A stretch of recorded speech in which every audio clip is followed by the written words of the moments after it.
तो पिछले एपिसोड में हमें देखा था कि वीर अपनी जान बचाकर उन दोनों रॉयल स्पिरिट से बचकर उस रॉयल सेक्टर से भाग गया है। और इस एपिसोड की स्टार्टिंग में हम देखते हैं कि वीर क्रिस्टल पैलेस के अंदर बैठा हुआ रहता है और अपने हाथ पे पट्टी कर रहा होता है। तभी वीर को बहुत ज़्यादा दर्द होता है और तभी वीर बहुत समय हो गया है मेरे को जब मैं एक किसी अपोनेंट से मिला हूँ जो मुझे इस मुकाम तक पहुँचा सकता है।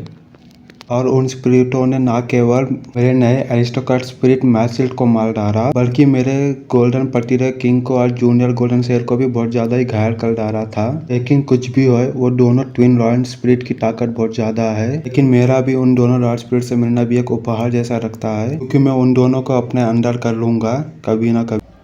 उसके बाद वीर अपना सीसोर खोलता है और उसके बाद वीर अपनी नई हासिल हुई डेविल सोल देखता है जो उसको उड़ने वाले बेल को मारने के बाद मिली थी। और यह डेविल सोल एक लूप बदलने वाली डेविल सोल रहती है। अभी वीर उस डेविल सोल को देखने के बाद कहता है ये तो एक लूप बदलने वाली डेविल सोल है जिसके पास पंख भी है। अगर मैं अपने ब्लैक क्रिस्टल का मदद से इसको इवॉल्व करके पागलपन में कन्वर्टर सीक्रेट एलियन बना दूंगा तो इसकी कीमत बहुत ज़्यादा ही बढ़ जाएगी। और अगर कहीं से भी मेरे को एक ह्यूमनॉइड ट्रांसफॉर्मेशन वाली बीस्ट स्टोन मिल गई तो मेरे चांसेस बहुत ज्यादा ही बढ़ जाएंगे उन दोनों रॉयल स्पिरिट को हराने के। हालांकि मेरी पुरानी ह्यूमनॉइड डेविल सोल फेरी क्वीन भी बहुत ज्यादा ताकतवर है। अगर मैं फेरी क्वीन में ट्रांसफॉर्म हो जाऊंगा तो मैं अपना गोल्डन आर्मर कवच को पहन नहीं पाऊंगा। अगर मैंने कवच नहीं पहना तब तो मैं उन दोनों रॉयल स्पिरिट से तो कुछ ही मिनट में हार जाऊंगा। हारने की तो बात ही छोड़िए, मैं तो मर ही जाऊंगा ऑन द स्पॉट। फिर उसके बाद वीर कहता है ऐसा लगता है कि केवल मेरे को अब आराम ही करना होगा कुछ समय के लिए। मेरे को एक कोई ना कोई रास्ता ढूंढना होगा जिससे मैं एक ह्यूमनॉइड ट्रांसफॉर्मेशन वाली बीस्ट सोल को पा सकूं। उसके बाद वीर वापस टेलीपोर्ट होकर डफने आ जाता है और वीर ट्रेनिंग रूम में जाकर कुछ हाइपर जीनर्स ढूंढने रख जाता है। कुछ समय बाद मोटू स्क्वाड लिटल भी ट्रेनिंग रूम में आता है और वो वीर को देख लेता है। उसके बाद मोटू स्क्वाड लिटल वीर के पास जाता है और वीर के डिस्प्ले में कुछ हाइपर जीनर्स देखने के बाद वो वीर से कहता है कि क्या हुआ वीर, क्या तुम कुछ हाइपर जीनर्स के बारे में रिसर्च कर रहे हो? हमारे टपने के मिलिट्री अलायंस में भी बहुत सारे हाइपर जीनर्स हैं।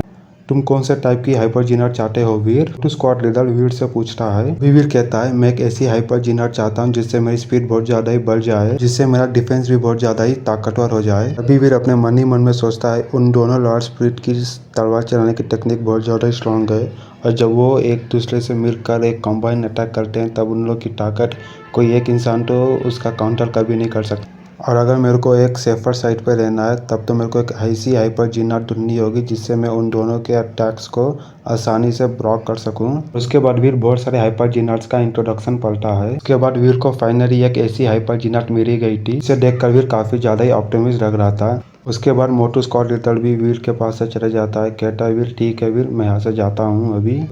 वीर को जो एक हाइपर जीनर पसंद आई थी वो डुअल नाम की एक ज्वाइंट स्क्वाड तलवार चलाने की स्किल थी। एक ऐसी हाइपर जीनर जिसमें 2 लोगों की जरूरत पड़ती है, जिसका मतलब यह था कि एक स्क्वाड स्किल को सीखने के लिए 2 लोगों की जरूरत होगी। अगर दोनों में हर एक इंसान एक एक तलवार का इस्तेमाल करता है दोनों को उन दोनों रॉयल स्पिरिट के हमले को ब्लॉक करना बहुत ज्यादा मुश्किल हो जाएगा, क्योंकि जैसी उन दोनों रॉयल सिस्टर स्पिरिट की स्पीड है उसके हिसाब से चाहे मेरी तलवार कितनी फास्ट क्यों ना हो लेकिन फिर भी मैं उन दोनों रॉयल स्पिरिट सिस्टर को हरा नहीं पाऊंगा। अगर मेरे को उन दोनों ट्विन रॉयल स्पिरिट सिस्टर को हराना होगा तो मेरे को 2 तलवार की जरूरत पड़ेगी ना। उसके बाद वीर उस डुअल नाम की स्क्वाड स्किल को खुद से ही सीखना चाहता है और उन दोनों ट्विन रॉयल सिस्टर से लड़ने के लिए अपने हाथों में एक एक तलवार उठाना सीखना चाहता था। अगर मैं अपने दोनों हाथों में एक एक तलवार चलाना सीख गया तब तो मैं आसानी से उन दोनों रॉयल स्पिरिट को हरा सकता हूँ। उसके बाद वीर उस डुअल नाम की हाइपर जीनर को खरीद लेता है और कहता है तुम दोनों रॉयल स्पिरिट बस रुको और देखो मैं तुम्हें आके हराता कैसे हूँ। उसके बाद सीन चेंज होता है और वीर सीधा टेलीपोर्ट होकर स्टारवीर सेक्टर चले जाता है। उसके बाद वीर सीधा संजय कपालिया के पास चले जाता है और कहता है संजय कपालिया, मैंने तुमसे पिछली बार कहा था मेरे को एक ह्यूमनॉइड डेविल सोल चाहिए। वीर की बात सुनने के बाद संजय कपालिया कहता है हाँ वीर, मेरे को एक डेविल सोल मिली है, वो एक सीक्रेट ब्लड डेविल सोल है, जैसी तुम्हें जरूरत थी वैसी डेविल सोल है वो। लेकिन वो डेविल सोल से इस्तेमाल करने से तुम्हारी स्ट्रेंथ तो नहीं बढ़ेगी, लेकिन उस डेविल सोल के कारण तुम्हारी स्पीड बहुत ज्यादा ही तेज हो जाएगी। वो डेविल सोल का इस्तेमाल करते हुए तुम्हारी बॉडी का टेम्परेचर भी गिर जाएगा कि वो एक devil soul snow lady devil soul है। लेकिन इस डेविल सोल के मालिक से बात करना बहुत ज्यादा ही खतरनाक है। वीर पूछता है क्यों, आखिर इस डेविल सोल का मालिक कौन है? तभी संजय कपालिया कहता है ब्लैक गॉड। उसके बाद हमें ब्लैक गॉड को दिखाया जाता है जो अपने आर्मीरों के साथ स्टारवीर सेक्टर आ रहा होता है। अभी संजय कपालिया कहता है मैंने ब्लैक गॉड से डील की है, वो यहाँ पर बस डेविल सोल बेचने आ रहा है, वो तो यहाँ पर तुमसे लड़ने नहीं आ रहा है। अभी ब्लैक गॉड वीर की तरफ देखते हुए कहता है वीर रह जा, हमारे बीच जो कुछ भी हुआ उसके बावजूद तुमने मेरे साथ ये ट्रेड करने की हिम्मत की, तो क्या तुम्हारे अंदर इतनी हिम्मत है कि तुम मेरे साथ गैम्बल भी कर सको? ब्लैकबर्ड की बात सुनने के बाद वीर थोड़ा कंफ्यूज हो जाता है। उसके बाद वीर कहता है, कहना क्या चाहते हो तुम?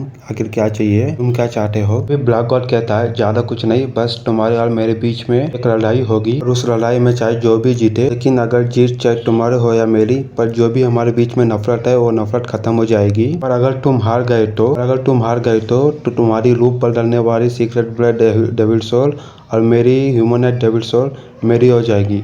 अगर मैं हार गया तो ये दोनों डेविल सोल तुम्हारी हो जाएंगी। उसके बाद वीर अपने चेहरे पे बिना एक्सप्रेशन के साथ कहता है, अगर मैं ये डील ना करना चाहूँ तो? तभी ब्लैकबर्ड कहता है, अगर तुम्हें और हमारी दुश्मनी को खत्म होना है, अगर तुम ये गैम्बल नहीं करना चाहते हो तो तुम मेरे दुश्मन बन जाओगे, जो तुम ऑलरेडी पहले से ही हो। ब्लैकबर्ड उन लोगों के ऊपर रहम नहीं दिखाता है जो उसके दुश्मन रहते हैं।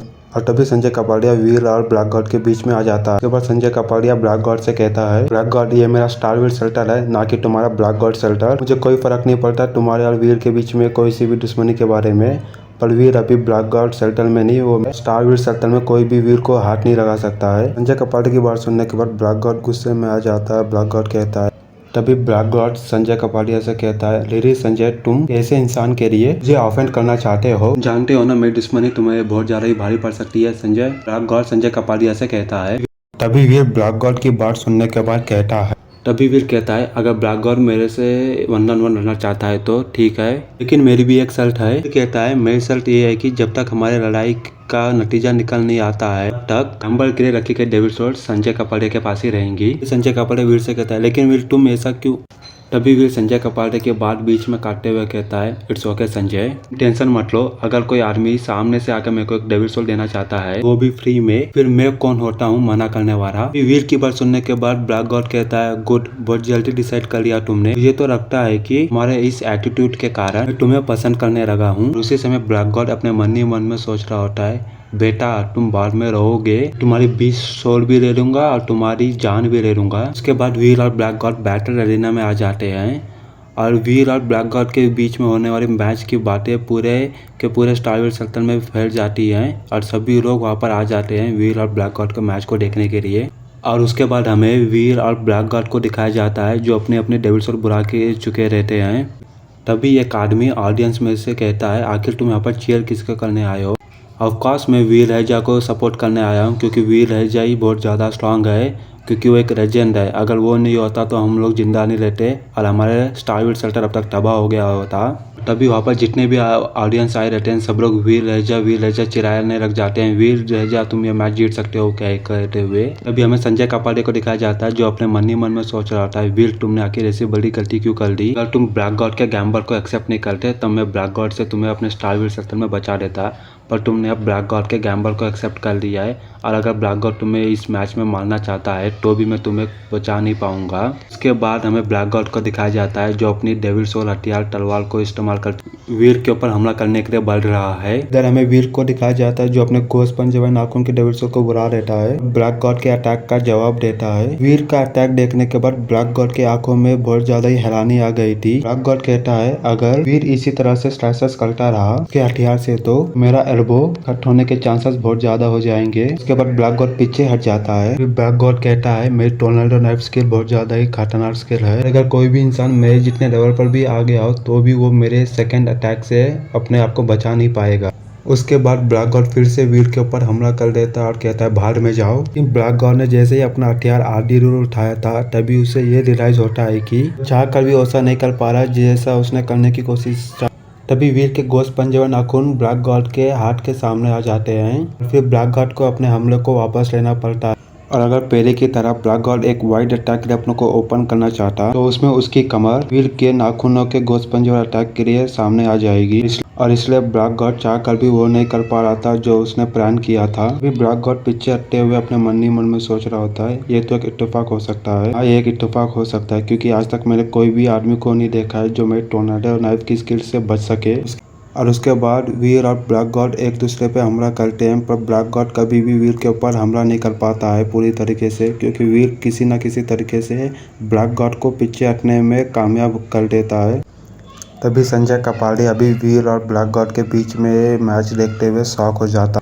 तभी संजय कापड़िया कहता है ब्लैक गॉड की थंडर नाइफ पूरे के पूरे आइस फील्ड में बहुत ज़्यादा ही फेमस है। उसके इस टेक्निक को पूरे के पूरे आइस फील्ड में डिसअपरिंग नाइफ टेक्निक भी कहते हैं, पर वो टेक्निक वीर के सामने कुछ नहीं कर पा रही है।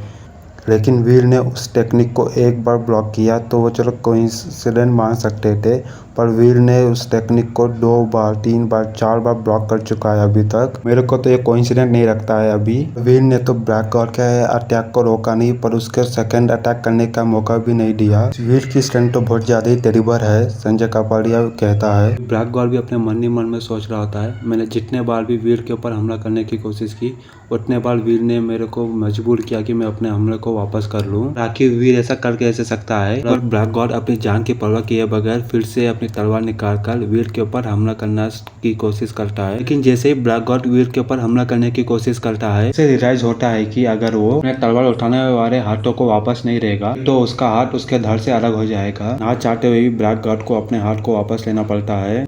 तभी ब्लैक गॉड कहता है मैं बस अपने हमलों को वापस ले रहा हूँ, मेरे पास वापस लेने के अलावा कोई चारा बच भी नहीं रहा है। गॉड अपने मन ही मन में सोचता है आखिर ऐसा कैसे हो सकता है, हार कैसे सकता हूँ, क्या मैं वाकई में हारने वाला हूँ? इस समय ब्लैक गॉड बहुत ज़्यादा ही होपलेस फील कर रहा रहता है और उसके बाद ब्लैक गॉड अपनी तलवार को नीचे गिरा देता है और कहता है वे राजा तुम जीत गए हो। तभी ब्लैक गॉड को अपनी हार एक्सेप्ट करते हुए देखते हुए वहाँ पर जितने भी लोग होते हैं वो सबके सब शॉक हो जाते हैं। अभी बहुत सारे ऑडियंस कहती है क्या ये वही ब्लैक गॉड है? पर ये तो वीर राजा के सामने एक बच्चे की तरह है। उसने सही कहा, ये वीर राजा बहुत ज़्यादा ही स्ट्रांग है, पर इतना स्ट्रांग आदमी आखिर आइस फील्ड में आया कब? और ये आदमी ब्लैक गॉड के थंडर नाइफ स्किल को इतना आसानी से कैसे ब्लॉक कर सकता है? और इसी से चैप्टर का एंड यहीं पर ही हो जाता है।